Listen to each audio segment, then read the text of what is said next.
Jen's destined to be haunted by fake preggo pics forever, but when it comes to her exes, it's a legit trail of broken hearts. Besties or nemeses, here's what her old flames really think of her. 4 years before Jennifer Aniston landed the coveted role of Rachel Green on Friends, she starred in the 1990 TV adaptation of the film Ferris Bueller's Day Off. Actor Charlie Schlatter starred as Ferris, while Aniston played his older sister. Ferris Bueller, the show, was canceled after one season, but it wasn't until 2014 that fans learned of the short-lived romance, with GQ writer Jim Nelson noting, "GQ can exclusively report that everyone on set thought she was hot, including Schlatter, with whom she had a brief torrid romance." Neither party ever confirmed or denied a relationship. In 2019, when Aniston was shown an old cast photo and asked if she'd be up for a reunion, she told Access Hollywood, "Absolute no." I don't even think half of those actors are even still in the business. During a 1999 interview with Rolling Stone, Aniston shared that her, quote, first real mature relationship was with actor Daniel McDonald, whom she dated from 1990 to 1995. McDonald guest starred on Sex and the City and Law & Order, and he was nominated for a Tony Award for his role in Broadway's Steel Pier. Aniston told the New York Times in 2015, "He was my first love. 5 years we were together. He would have been the one, but I was 25 and I was stupid." McDonald died in 2007 from brain cancer at the age of 46. At the time, he was happily married with 2 children.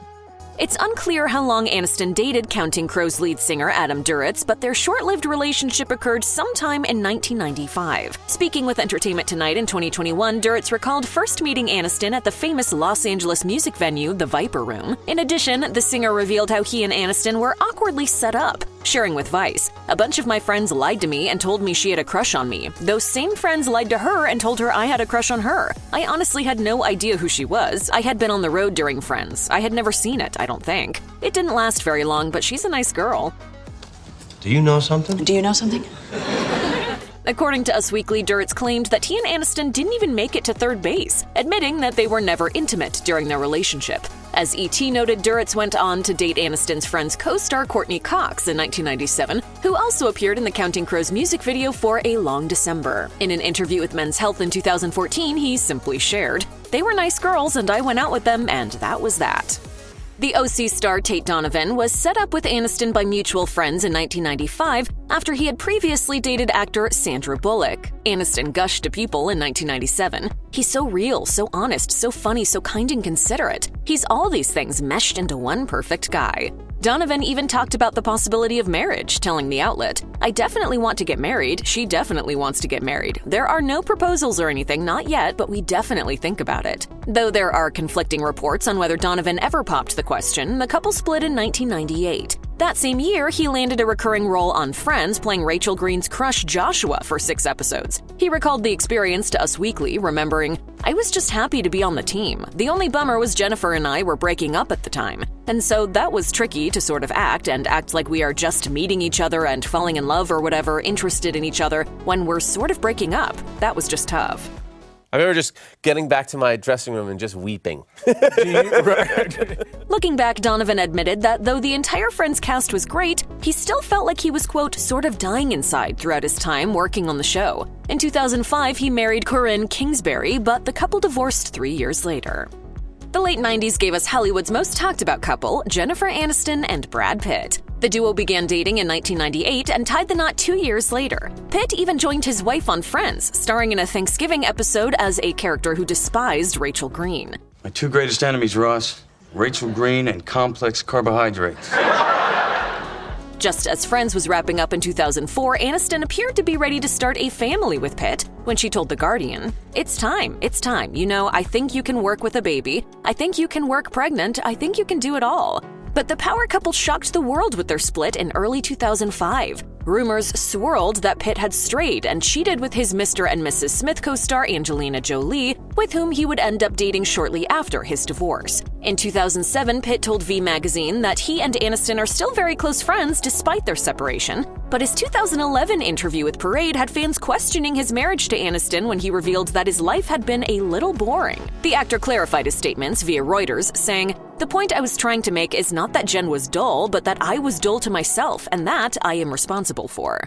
In 2020, all seemed to be well between the exes when they were spotted reuniting at the SAG Awards, but sadly for fans of this former couple, it didn't mean these two were rekindling their romance. The second most important reunion of her year. It was Vince Vaughn to the rescue after Aniston and Pitt's high-profile split. The two actors began a relationship in the summer of 2005 while filming their comedy The Breakup. At the time, Vaughn told People, "She's awesome. She has just a wonderful warmth and likability about her." But by the end of 2006, the two had called it quits. Ever since, the pair has continued to say nothing but good things about each other. In 2008, Aniston told Vogue, "He literally brought me back to life. My first gasp of air was a big laugh. It was great. I love him. He was lovely and fun and perfect for the time we had together, and I needed that." Vaughn revealed how overwhelming it was to deal with the media coverage of their romance, telling Playboy in 2015, "I never enjoyed the paparazzi side of it. You like someone and you're spending time with them. That's separate, and that was all fine. But I really spent most of that time finding ways not to be drawn into the attention. I think lying low and not talking about it put me in a good position later because I just wasn't part of anything." After Vaughn, of course, there was John Mayer. Aniston and the singer dated on and off for about a year after meeting at an Oscars after-party in early 2008. They split in August of that year, at which point Mayer gave a sort of DIY press conference outside his New York gym to discuss their initial breakup. He told TMZ, "There's no lying, there's no cheating, there's no nothing. People are different. People have different chemistry." The former couple gave it another go, with Aniston bringing Mayer along as her date to the 2009 Oscars. However, it wasn't long before they split again. During an interview with Rolling Stone in 2010, Mayer shared that the split was one of the hardest times he had ever been through, recalling, "I have this weird feeling, a pride thing, for the people I've had relationships with. What would I be saying to Jen, who I think is fantastic, if I said to her, I don't dislike you. In fact, I like you extremely well, but I have to back out of this because it doesn't arc over the horizon. This is not where I see myself for the rest of my life. This is not my ideal destiny." That same year, Mayer's controversial Playboy interview came out, during which the singer confessed to still loving Aniston. But he appeared to take a dig at their age gap when he said, "I'll always be sorry that it didn't last. In some ways, I wish I could be with her, but I can't change the fact that I need to be 32. If we need each other, I think you're there for each other. We're there. Longtime fans of Aniston were over the moon to see the actor find love again with Justin Theroux. Though they first met on the set of Tropic Thunder in 2007, which Theroux co-wrote, they didn't strike up a romance until 2011, when they worked together in Wanderlust. It wasn't long before Theroux proposed to the star in 2012, and the two wed in a top-secret ceremony at their California home in 2015. Linda, I think you just met Linda.